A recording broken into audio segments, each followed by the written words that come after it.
All right, we are live. Awesome. Cool. All right, we're live. If anybody's out there in the chat, go ahead and say hi. Shout out in the comments. Let us know you're here. I see 3 people so far. Go ahead and post something in the chat so we know you're here. And welcome to the Affordable Armory live show. This is episode 6, I believe. Haven't done one in a couple weeks. Sorry about that, but here we are.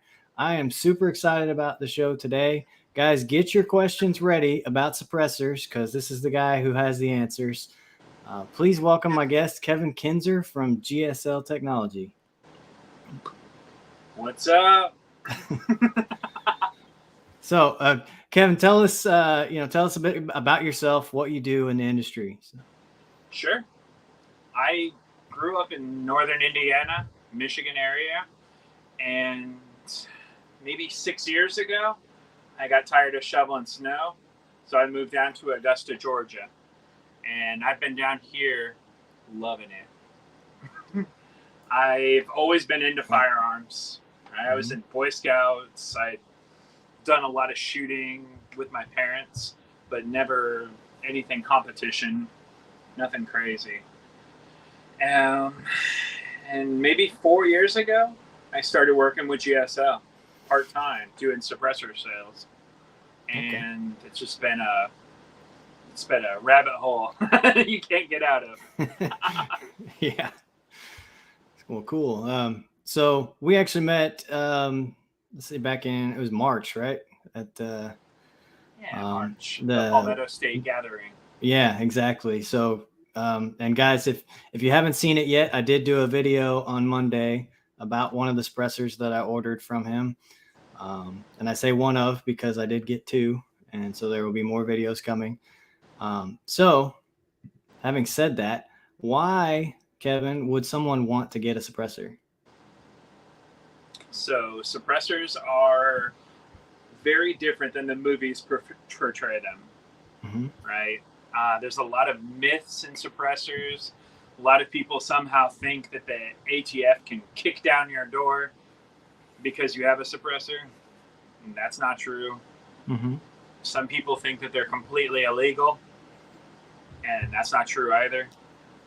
You know, in 43 states, you're allowed to own them and carry them, use them for hunting, use them for self-defense. So reasons you would want to own a suppressor are sound reduction, obviously. That's one aspect of it. It also reduces the recoil of the weapon, right? It gets it down to where it's not going to destroy your hearing, but the recoil of the weapon drops it down where it's not. It gets your rounds more consistently on target, right? Eliminates the reset time of reacquiring your target. And so that's cool.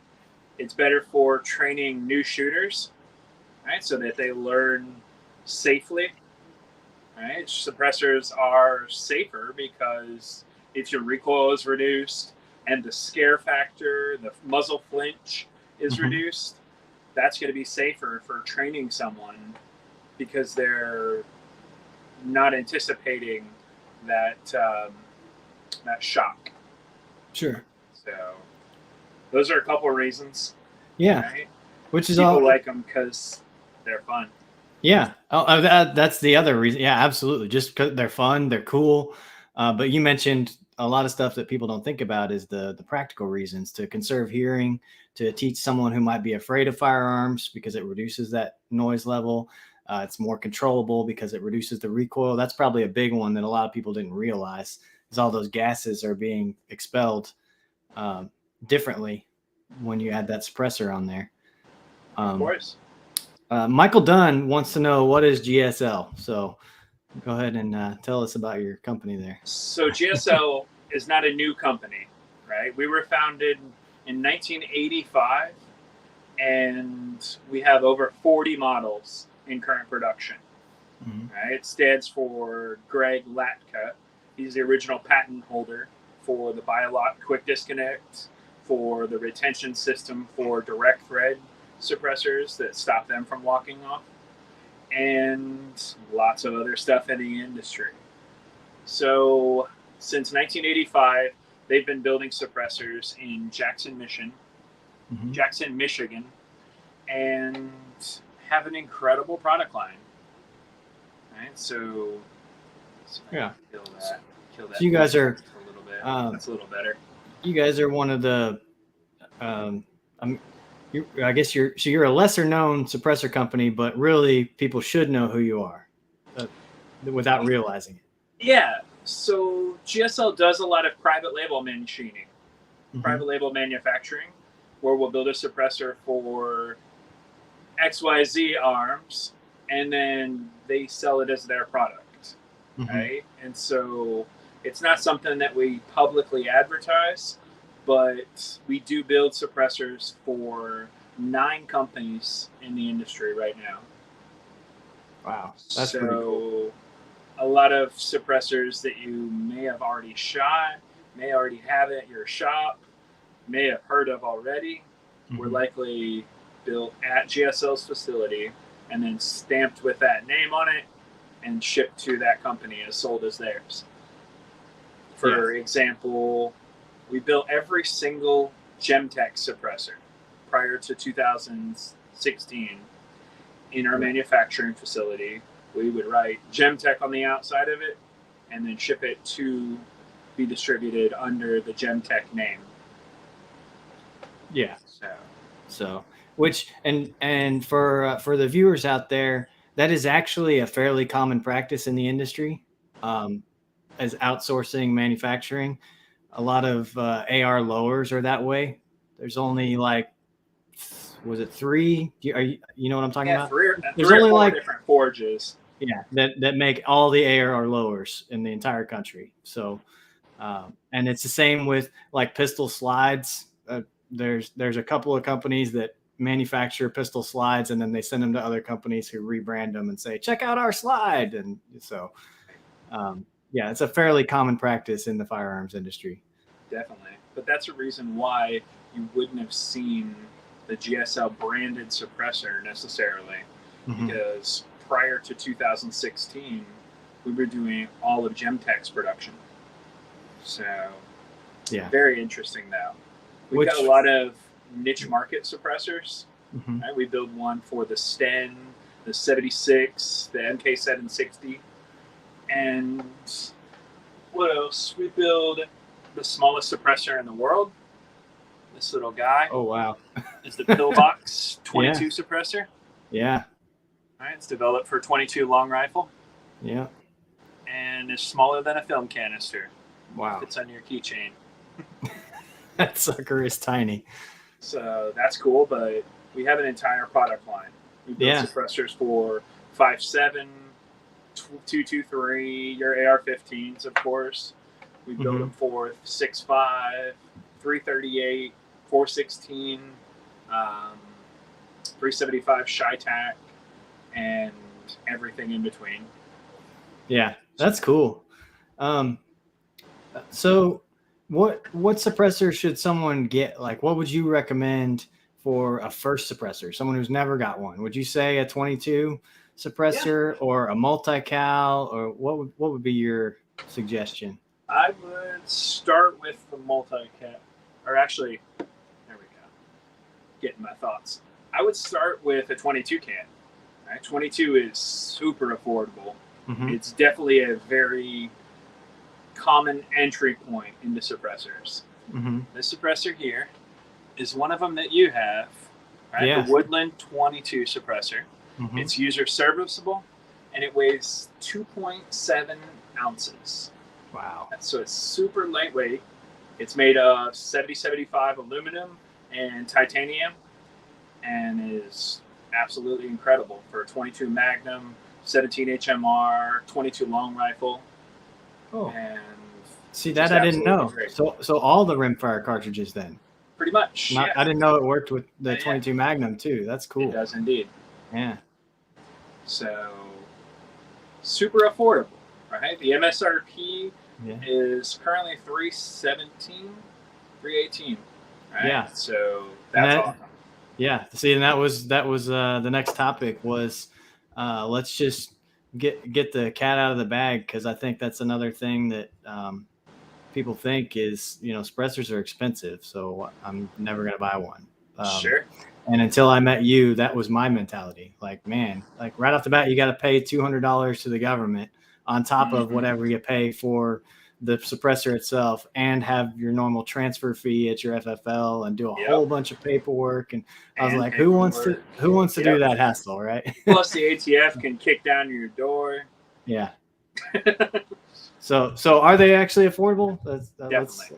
Yeah. Okay. The $200 is a one-time registration fee, Mm-hmm. right? And it's been the same since 1934. So, I mean, adjusted for inflation, that should be a lot higher, obviously. Mm-hmm. But that $200 is the registration fee, right? You do not have to be an FFL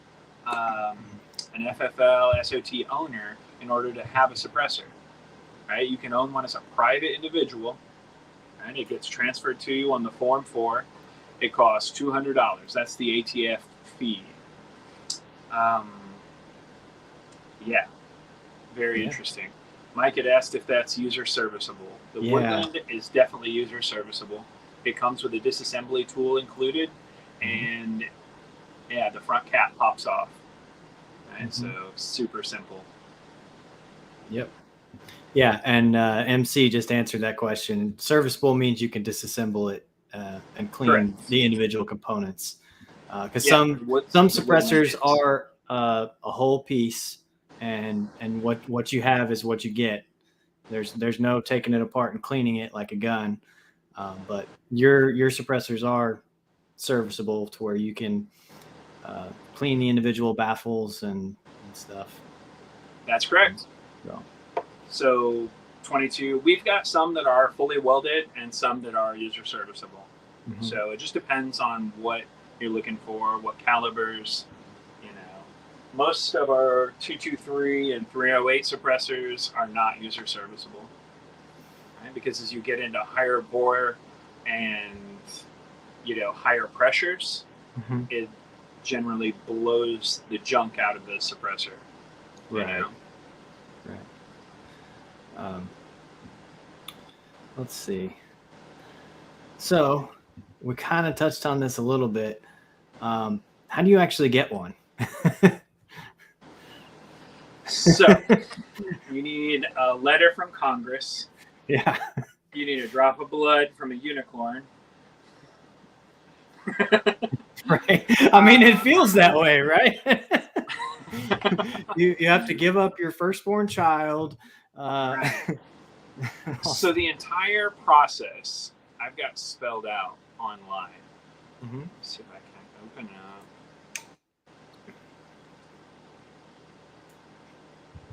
Yeah, you do have this. It was one of your links in your link tree, right? That. How to get. Trying to open it up. MC said, "Father needs to be president." Right. And a share. Yeah, you can get away with any gun rules if your father is the president. So. Right. There we go. Do you see that link tree now? Yeah. There we go. Perfect. Okay.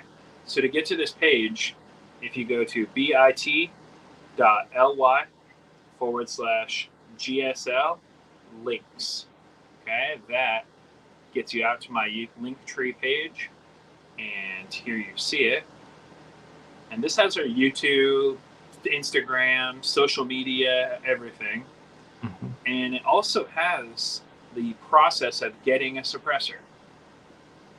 See where that's at. Right there it is. 7.2 says how to buy a suppressor.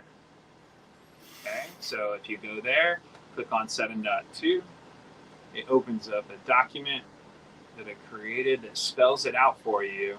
6 steps to getting your first suppressor. So this is a really cool reference.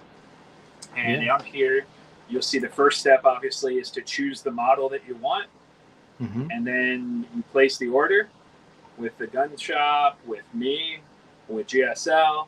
You could shoot us an Instagram message and get actual order placed and service, Yeah.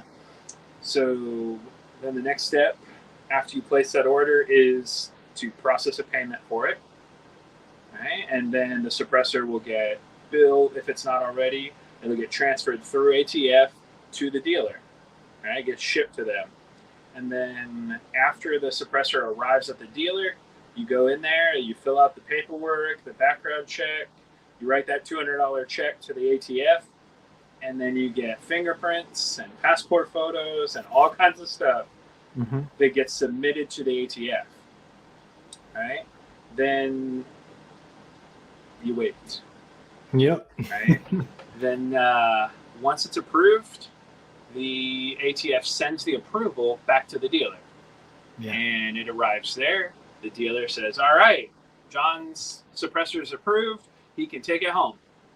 So he'll call you and say, hey, come get your suppressor. And then you can take it home and it's yours for life. Yeah. It doesn't, there's no other steps in the process. That's it. You own it. Yeah. And see, that makes it super simple. Like your first step is pick one. Right. And buy it. Right? Pick one.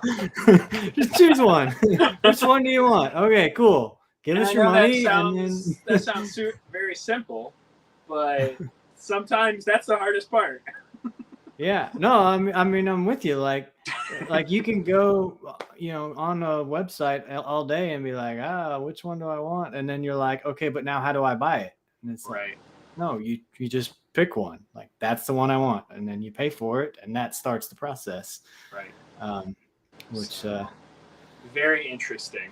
I tried to spell it out very simply on that page so that it would be very easy to understand and follow the process. Sure. And what I would add to that is your FFL is going to help you with this whole process, right? Of course. They, at my local gun shop, they're going to help you fill out, or they're going to, well, now with eForms, they're going to tell you go create an account on eForms and fill out that paperwork. But they're going to tell you where to go to get your fingerprints done and how to submit them electronically and all that stuff. And that way, like, your end is taken care of. You're the one who pays the ATF now, right? You don't actually, used to be you write a check to the FFL and then they sent the check on your behalf. Right? It just depends. It depends on the dealer. Okay. Some dealers do the fingerprints right there on site. That's true. There are some that can do it on site. Yeah. Yeah. And so same with the check. Some of that happens at the dealer. Some of it goes out. Everything. Yeah. Interesting question here. So, Michael Dunn, what if you don't get approved? Well, you're not out of money. Okay, there's no risk. Generally, if you can purchase a firearm, if you can purchase a handgun, you can purchase a suppressor. Right? It's the same process, the same evaluation of your criminal history. If you're a felon and you've got 7 DUIs and you've been convicted of domestic violence, you probably wouldn't be allowed to have a suppressor. Yeah. Right? But if you can get a handgun, you can get a suppressor. Yeah. So we have this here. I did mention the eForms, and MC says digital Form 4 is rumored to be running around 90-day approval. Do you have any input on that? I do. I work with a lot of FFLs all over the country, right?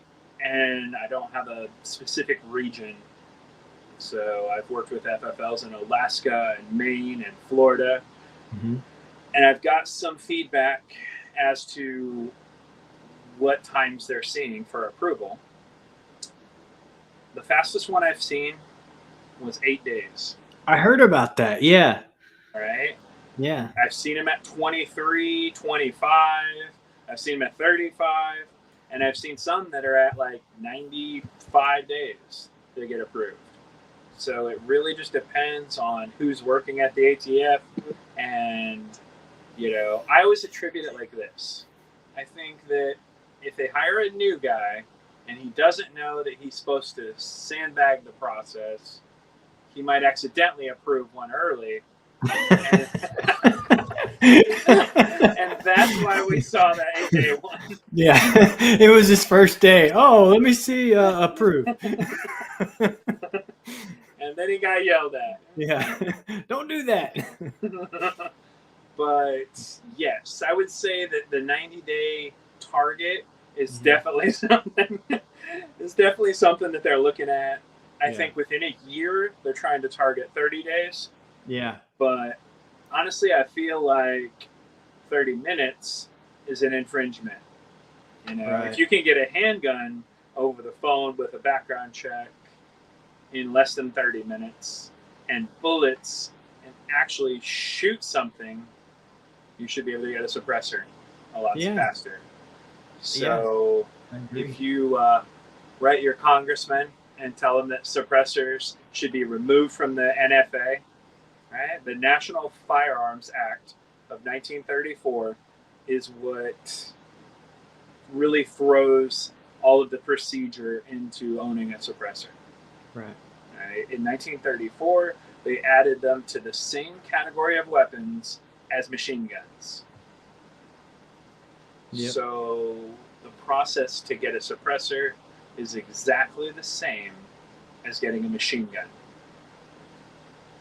Yeah. That's kind of silly. It is very silly, yeah.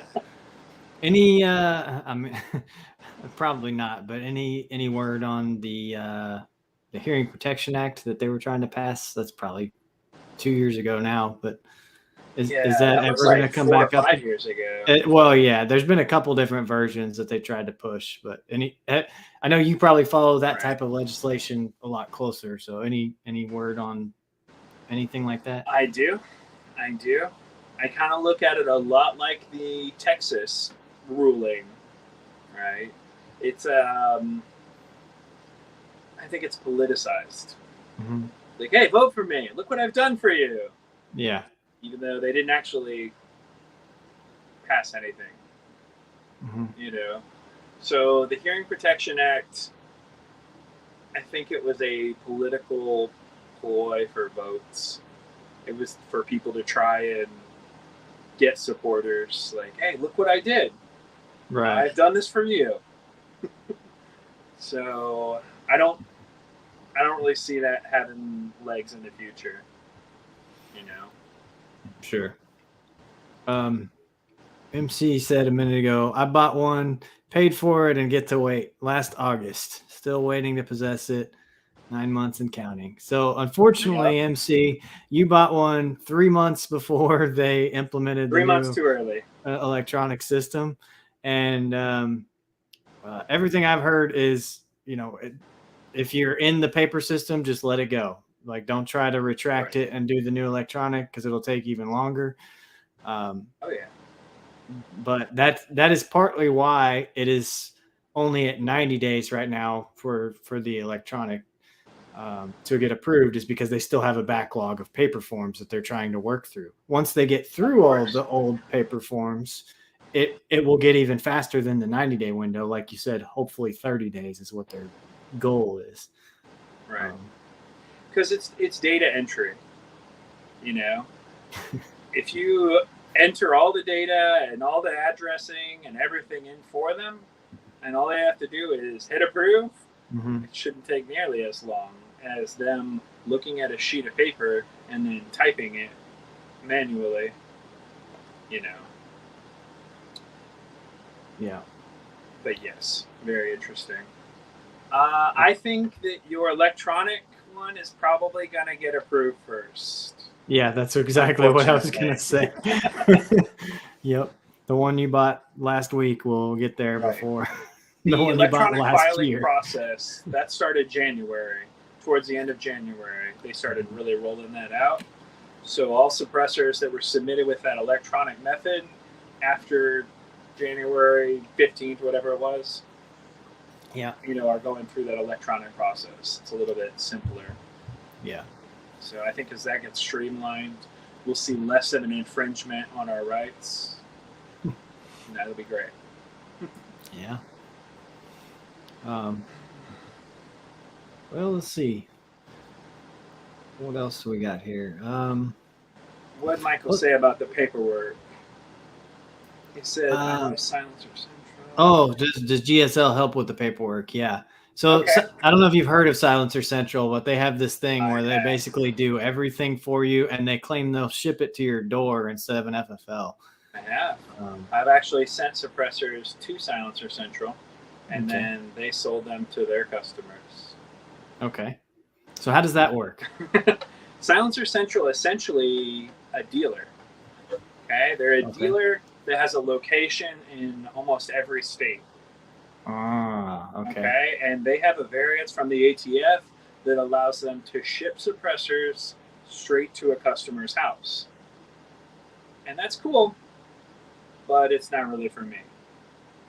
The reason why is because I like dealing with a local FFL. I like dealing with my shop. I like to be able to go in there and throw an egg at somebody if there's a problem. Sure.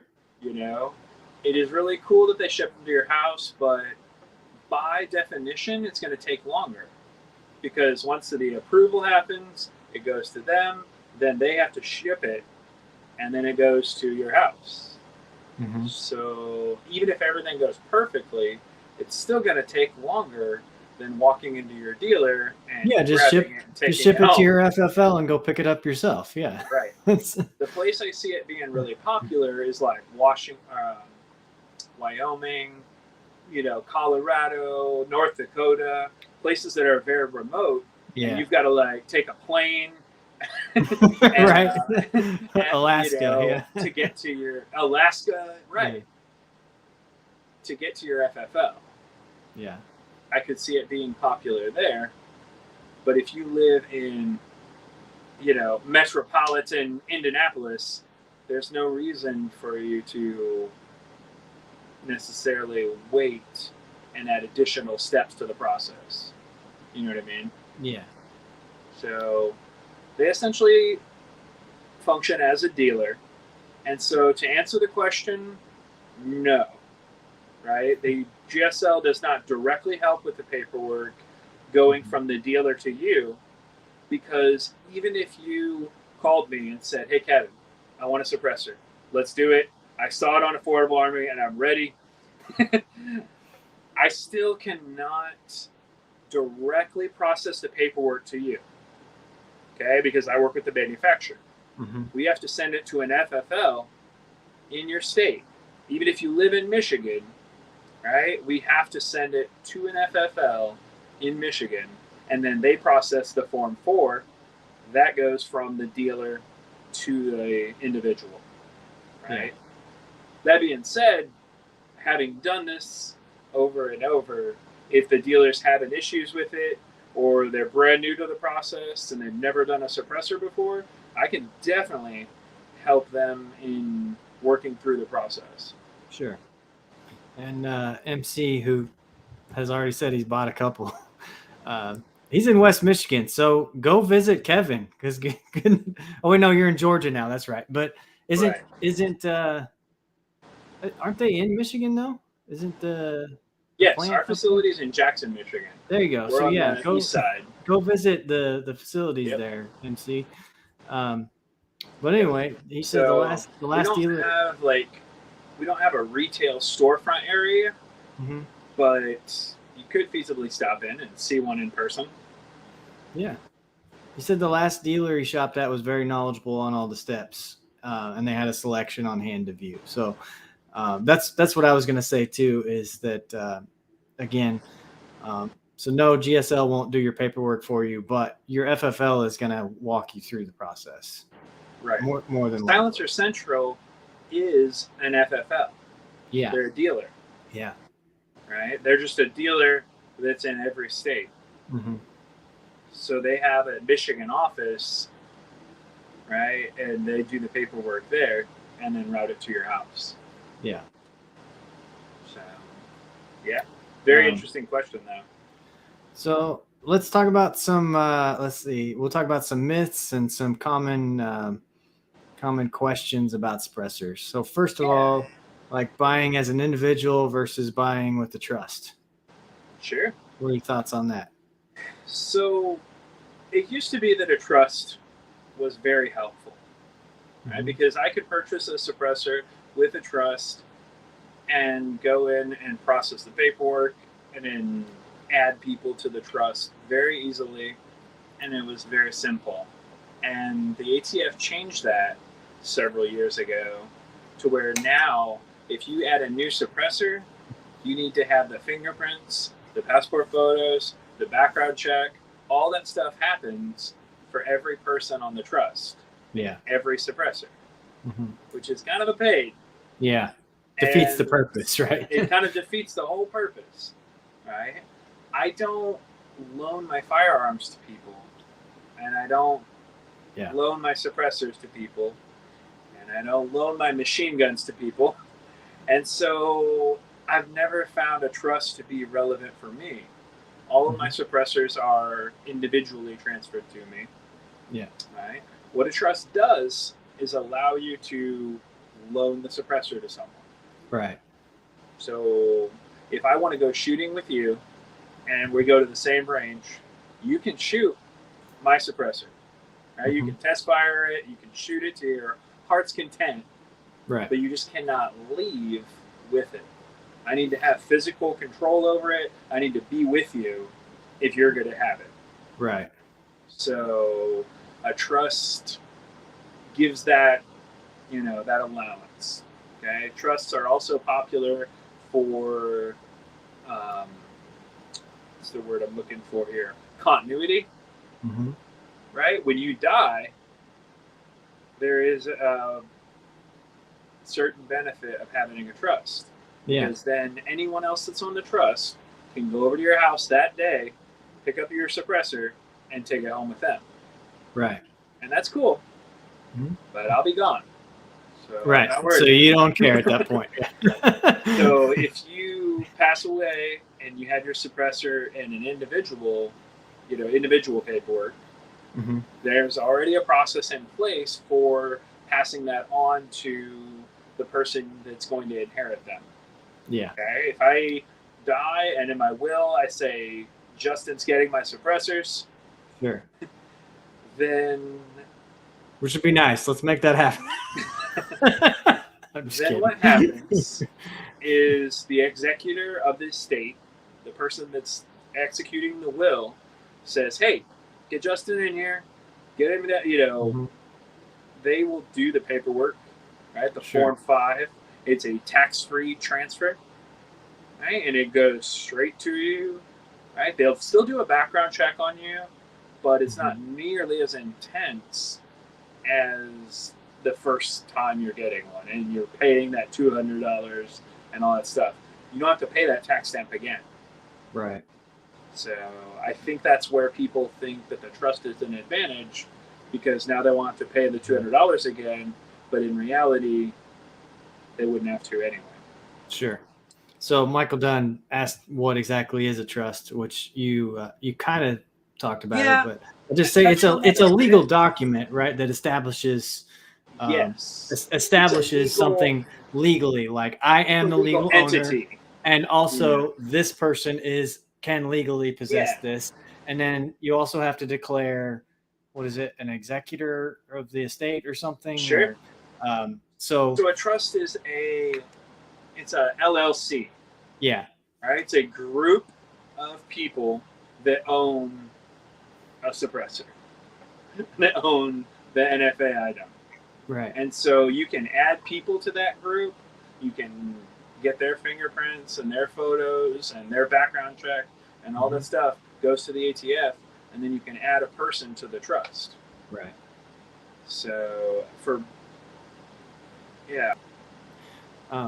and so if you have a group of people who are all going to be, going to the range all the time, shooting the same equipment, then that might be a good idea. But if they're going to the same range and they're shooting together, they wouldn't have to do it at all.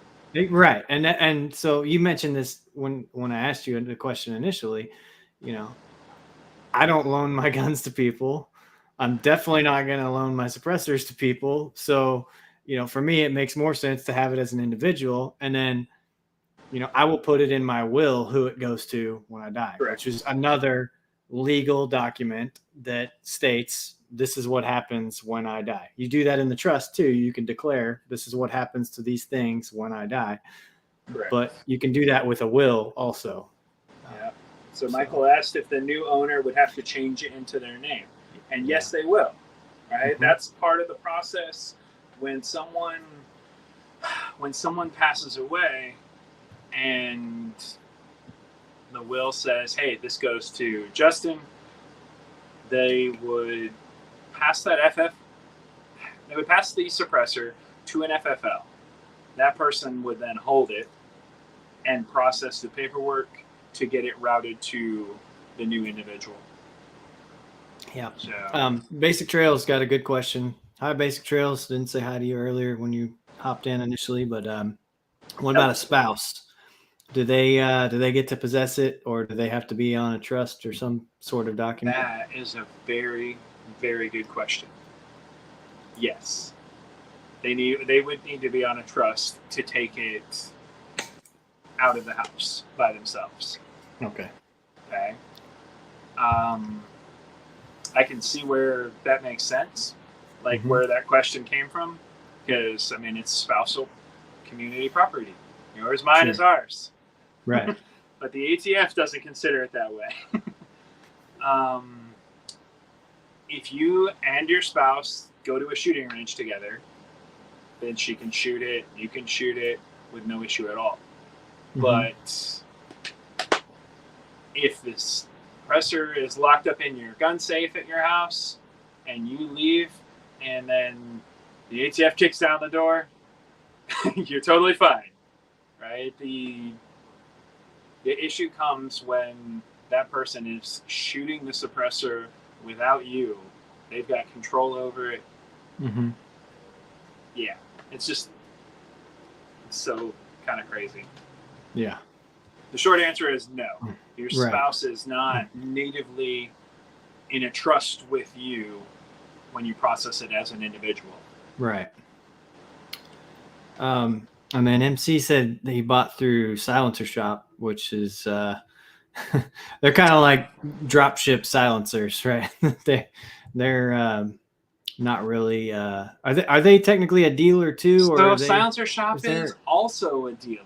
Yeah, that's what I thought. It's like an FFL. It's like drop ship silencers. Like, okay, go on there, you pick the one you want, and then they have this thing that he mentioned called a single trust, or they call it a single shot trust. Single shot trust. They will generate a trust for that one item, and you pay an extra $50 or $100 or whatever the fee is, and they will make you a trust. Now, tell me if I'm wrong here, but the problem I have with their setup, because I have talked to an attorney about this, is you still have to go get those documents validated. You have to have an attorney review them and then have them notarized, right? Like correct. You can't just like buy the thing and then print their paperwork and be like, I'm good to go, I got a trust now. It doesn't work like that. No. The suppressor still has to go through an FFL. So even if you purchase it on Silencer Shop online, it goes to an FFL, and that's where you'll actually be able to pick it up from and take it home from once it's approved. Right? You don't skip any steps by going through Silencer Shop. Yeah. Right? You just purchase it there, and then it routes to your FFL, and that's where they do it. Yes. The kiosk, they have them at lots of FFLs now. Yeah. And that lets you do the fingerprints and the photos and a lot of that stuff right there in the shop. But very interesting. Yeah, those kiosks are pretty neat. I have seen those. I've never used one, but it's pretty neat that you take the picture on your cell phone, I think, and then upload it. Right. And then it has a fingerprint reader on there. You take your own fingerprints. Crazy. So why can't anyone shoot with it, like your friends and family? Your friends and family yeah. can shoot a suppressor. They Yeah. can.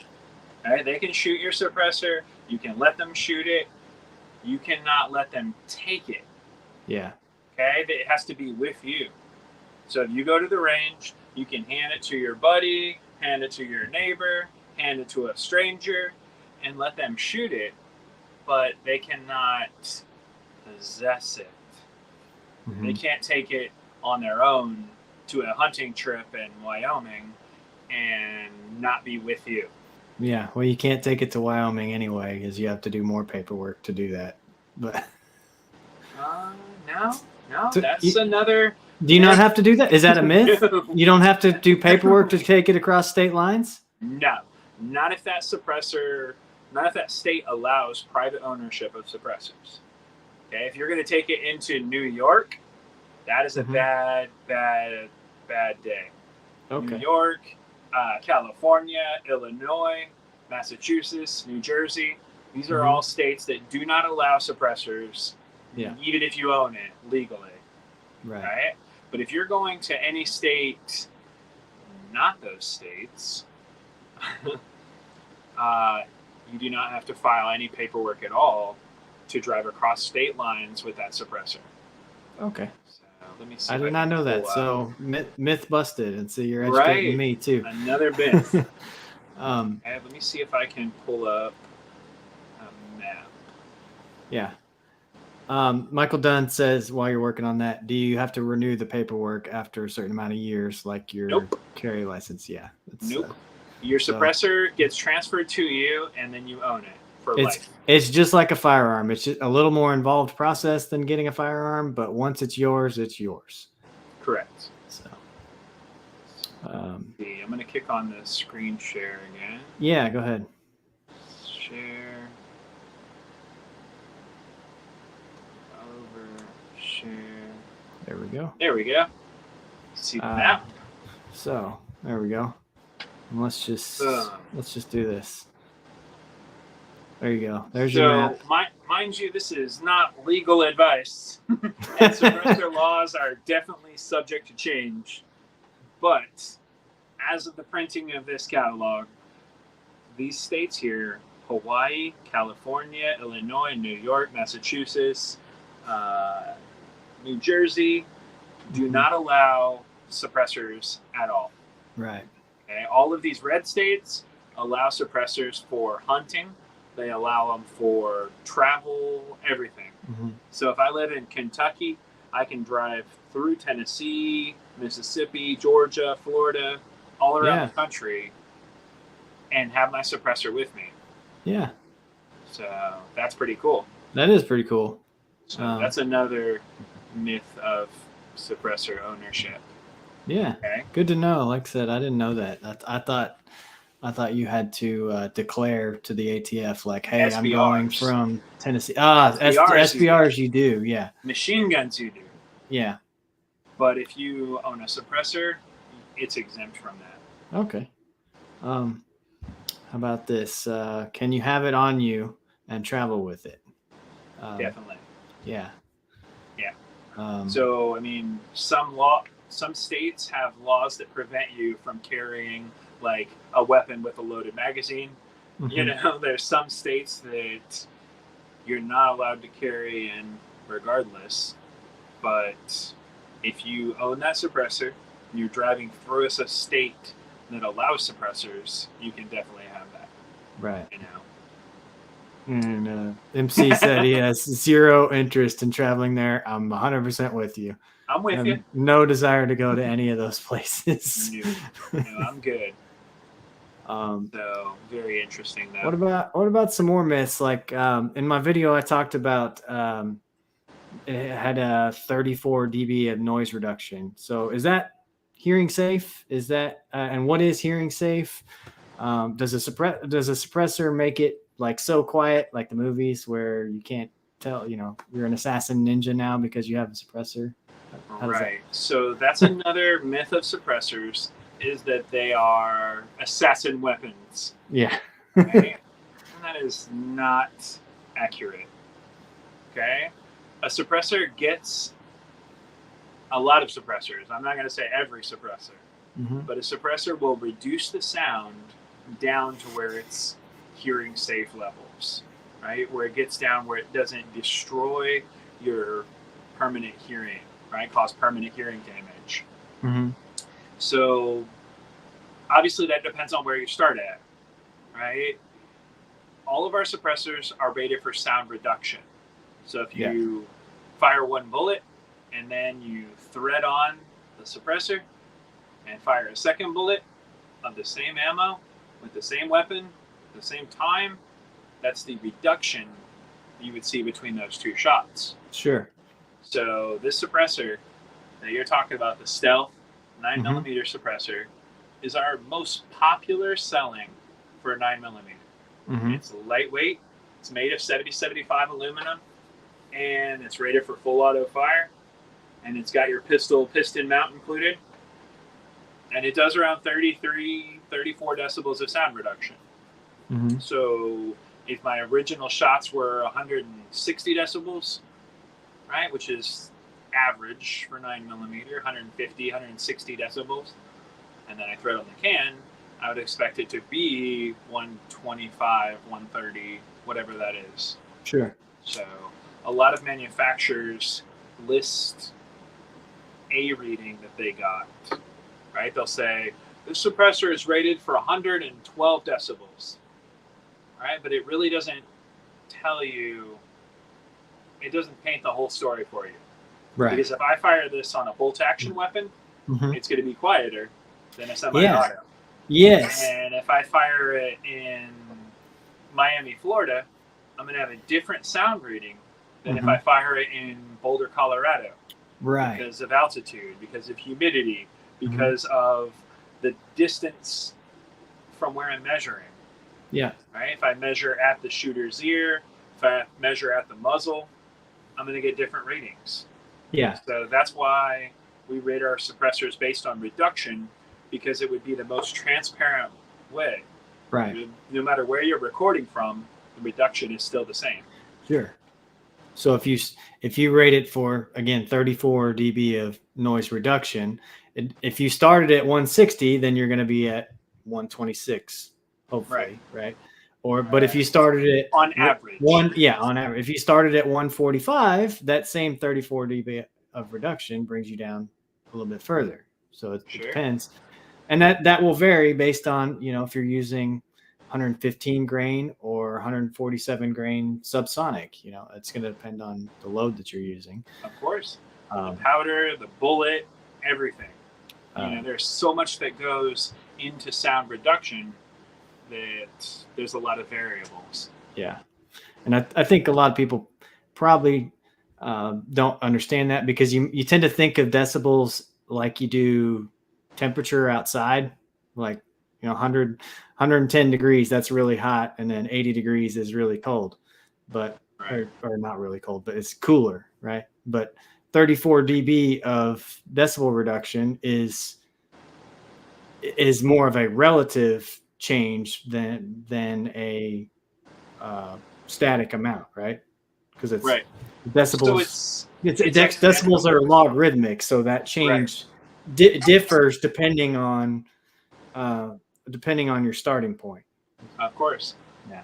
And suppressor decibels, like sound, is exponential. Okay, so the difference between 20 decibels of reduction and 30 decibels of reduction is, exponential. It's like 100 times, versus, what you would conventionally think. Yeah. So Michael Dunn's got a couple more questions here. Can a silencer go bad, like a barrel? No. A suppressor cannot go bad. They don't wear out? Right. Our suppressors have an unconditional lifetime warranty on them.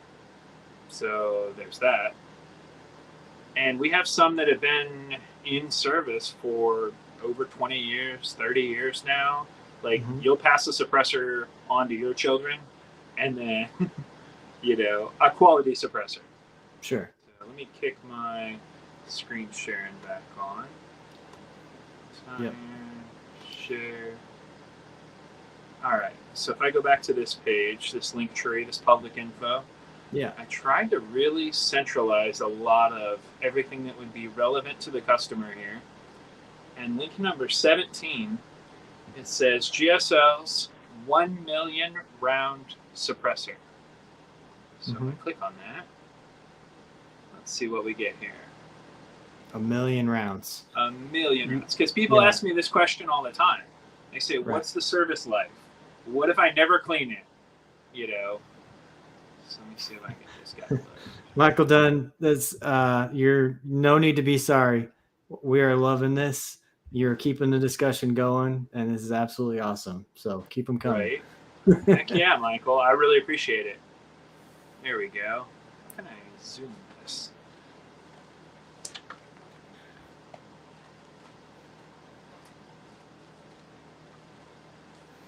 Oh, wow. There we go. Has a documented 1 million rounds through it. Yes. So this suppressor was on a full auto MP5, a rental machine gun. Okay. There we go. Got it zoomed in. So this was on a Trilug MP5, and you can see here that it's got a lot of carbon in it. Sure. Right, it was fired 1.2 million rounds, and it was never cleaned once. Wow. Right, the suppressor is made of 7075 aluminum, Yeah. the same material that we build our stealth with, and a lot of our pistol caliber suppressors. And you can see that there's only one or two spaces right here where it's not completely full of carbon. Yeah. See that? I do, yeah. So this suppressor was obviously a lot heavier. Yeah, you've added some weight to it. Yes, and it wasn't reducing sound anymore, obviously. Right, because all the baffles are full of carbon. Yeah, so this FFL reached out to us. They said, hey, this suppressor is not reducing sound anymore. Can you guys check it out? Wow, and you guys were like, we're keeping this because... we're keeping this one for science. Wow, that's awesome. And so that's really cool. This is what I like showing people when they ask me about the lifespan of a suppressor. Yeah. Because to replicate this, you would need to shoot 1,000 rounds every week for the next 20 years. Right. And that's what I was going to say is to that question is like, you will probably never shoot enough to get it to that point. You will run out of ammo before you fill this guy with carbon. Yeah. He had another question. Do you have to shoot subsonics only? And you guys do make several that don't require you to use subsonic, right? NOCAN requires you to use subsonic ammo. Really? Okay. No. Okay. I didn't know that. They work better with subsonic ammo. Right. They'll work better with subsonic, but if you get a 9mm can, it will shoot 9mm supersonic, subsonics, everything. Same with 22. Yeah. Subsonic 22 caliber is super popular. Yeah. And it will be a better sound, better experience if you're shooting subsonic ammo, because then the bullet doesn't break the sound barrier and you don't hear that crack, that sonic crack of the bullet. Mm-hmm. So that's exciting. Looks like you sold GSL to MC. There you go. Chat was worthwhile. You gained a new customer. Yeah. That's pretty cool. And then can one blow up? So I'll give you my take on it. You can tell me if I'm right or wrong. They can if you have a baffle strike, which, I mean, that's the only way I could think of. So baffle strikes are not super common. No, I mean, you would have to thread it on there improperly. Have the baffles misaligned some way. Yes, both of those are possible options. If you have your barrel threaded with like a tap and die set and it's not done concentrically, you could conceivably have an issue with it. But then that would be based on the barrel, not on a defect of the suppressor, really. But, you know, that being said, I mean, we do have an unconditional lifetime warranty on your products. If you thread it on and you get a strike, you send it to us, we'll replace it, repair it, do whatever we need to do, and get it back to you. Cool. Okay. To answer the question though, can one blow up? Okay, a suppressor would blow up based on pressure. Okay. So this suppressor is built with 7075 aluminum and titanium, right? But it is not designed for 223 or 308. So if you shot a 223 weapon through this 22 suppressor, it would blow up. Yes, it would fail, at the weld points or whatever, and it would blow up because the pressure is too high. Even though the bullet might fit through, it still is too high of PSI, and it would not be good for the can. That's why suppressors are purpose-built. Right. So using the wrong caliber for what the can is rated for would blow. Correct. That's why you have to be very, very careful in reading the manufacturer's guidelines on what a suppressor is designed for. Now, a lot of people are looking for a suppressor that shoots every caliber and shoots 22 and 50 cal and starts your coffee maker and connects to Wi-Fi, and it's got a right. And that suppressor does not exist. No. There's not one suppressor that does amazing and is super lightweight. And, once you try and force a suppressor to do all of those things, you end up with something that's heavier or not as quiet or Sure. not what you're looking for. Yeah. Right? We have 40 different models. And the reason is because there is not one for every weapon. Right. Well, let me rephrase. There is a suppressor for every weapon. There is not a suppressor that goes on every weapon. Yeah. Yeah. So Heather asked, does shooting with a suppressor cause more wear and tear on the gun? No. It's going to make it dirtier. Okay, because when you're not shooting suppressed, all of that blast and carbon and junk goes right out of the barrel. But when you're shooting suppressed, you're slowing down the gas that's escaping from the barrel. And by doing that, by definition, more of that gas has to come back. More of that carbon, that powder that was going to go out of the barrel, now has to come back in cycling the action. So to answer the question, no. It doesn't cause additional wear, but you're going to have to clean it more often. Yeah. Yeah. It's not a big deal, Okay. Now, do you have a picture of one that's apart? Michael Dunn's wanting you to break one down, and I don't want to get kicked off of YouTube. So if you have a picture of one handy that is disassembled, it is disassembled. Yeah, so you can see what the baffles look like and stuff like that. Yeah, I've got a couple videos up on YouTube that show them. Oh, there you go. Yeah, coming apart and everything. Yeah. But let me get a photo popped up here. And go here. All the magic of computers. And then I hit share. I didn't think about this. I should have put your link tree in the description of this video. Yeah.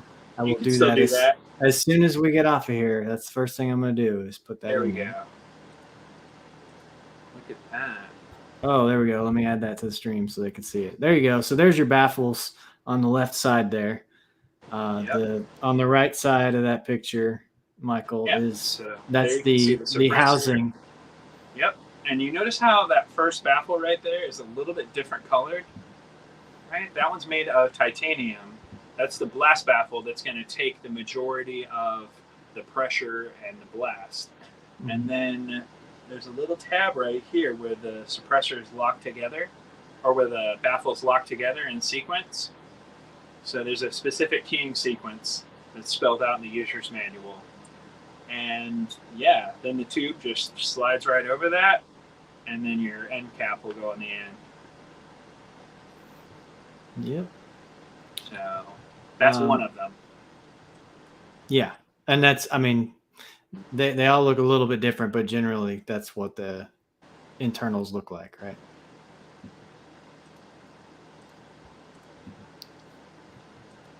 You there, Kevin? Oh, Yeah. Okay. Thought I lost you for a second there. He also asked, how do the multi-caliber ones work? So a multi-caliber is going to be rated for the highest possible caliber that it can shoot. Right? The most pressure. There we go. Something crazy was going on there for a second. A multi-caliber suppressor is going to be rated for the highest possible pressure that it can shoot. Yeah. So GSL does have a multi-caliber suppressor that's rated for 300 Win Mag and down. So it'll shoot your 7.62, you buy 39. It'll shoot your 223s, your 5.56. It'll shoot your 6.5 Creedmoor. It'll shoot your 22s for that matter. And you can see it right there on the end of my AK right now. Yeah. Yep. All right, and it uses a Bilock quick disconnect flash hider that comes included with the suppressor. Yeah. And that's something I talked about. Multi-caliber option, right? And it'll shoot 300 Win Mag and down. Yeah, and that's something what you just mentioned. That's something I talked about in my video I put out on Monday. Was what you include with the suppressor and the attachments, like the different attachments that you guys offer, because you basically made it to where you pick one and then you can attach it to any gun just by getting the proper adapter. Let's see. So this is what that Bilock flash hider looks like. Okay. All right, it's got 2 locking tabs on it. Mm-hmm. And this is just a demo piece to show you how that works. But you see that flash hider. So then on the bottom of the can, it's got those 2 different sized locking tabs. Right. Okay, and so the suppressor drops over top of those tabs like that. Right, and then you push down and rotate a quarter turn, and now it's locked on there. Right. And it's really super simple to get on and off with one hand. Yeah. Yeah, which is really cool. I mean, just to be able to put something on that quickly. He also asked about hand loads. Do they need to be on the higher side of loading? The higher side of loading. Like as far as powder content? That's what I'm wondering. Yeah, Michael, do you mean like for higher velocity, or what do you mean by that? A suppressor does not affect the velocity, right? The bullet goes right through the middle, but the gas that's released is slowed down, so it escapes slower, right? It has to hit those baffles, and then it's slowed down on the way out.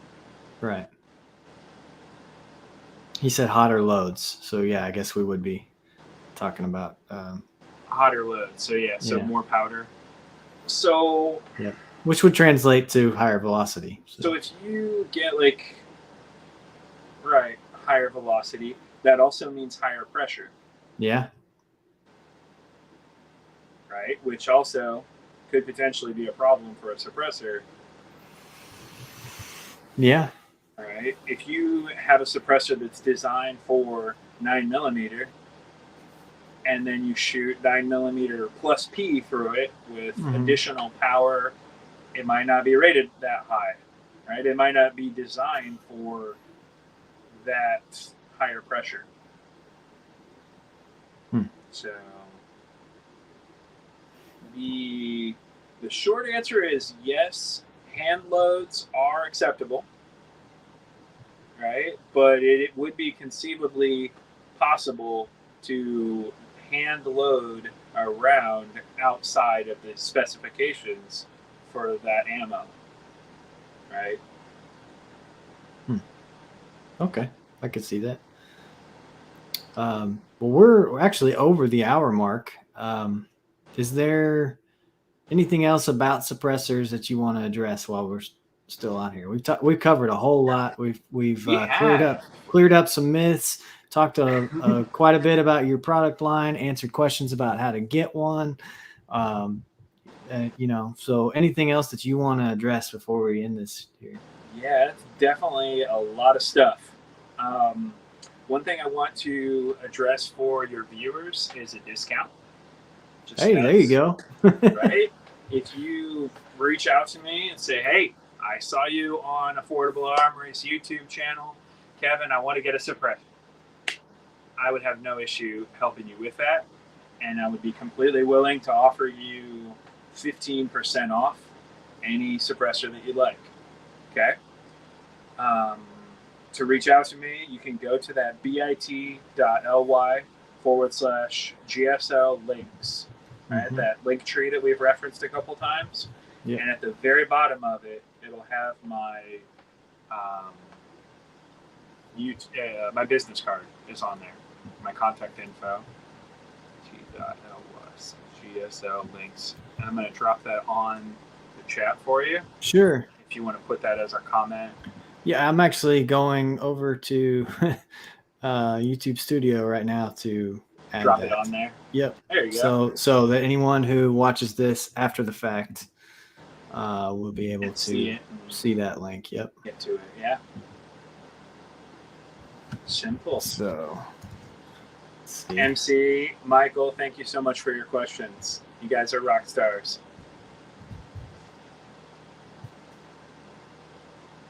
So, MC asked another question about 9mm can running a 338 rifle through it would not be good. No, it would not. 338 is a lot higher pressure than 9mm. Right? 9mm moves around 1,000 feet per second. 338 is obviously moving a lot faster, a lot higher pressure. So for 338, I would recommend this guy, the Copperhead from GSL. Right? Big, beefy suppressor. It's quick disconnect. And then this little guy for 9mm. Yeah. Okay, even though the hole is almost the same size, the design, the engineering, and the materials that go behind supporting a higher caliber like that, means that we need to roll it into a different can. Mm-hmm. So there's that. Yeah. Well, guys, thank you so much for joining us. This was a really fun discussion. Thank you, Kevin, for coming on. And I think you educated my viewers quite a bit. You educated me a little bit too. And real quick, Michael Dunn said, "Are they all quick disconnect?" No, they're not.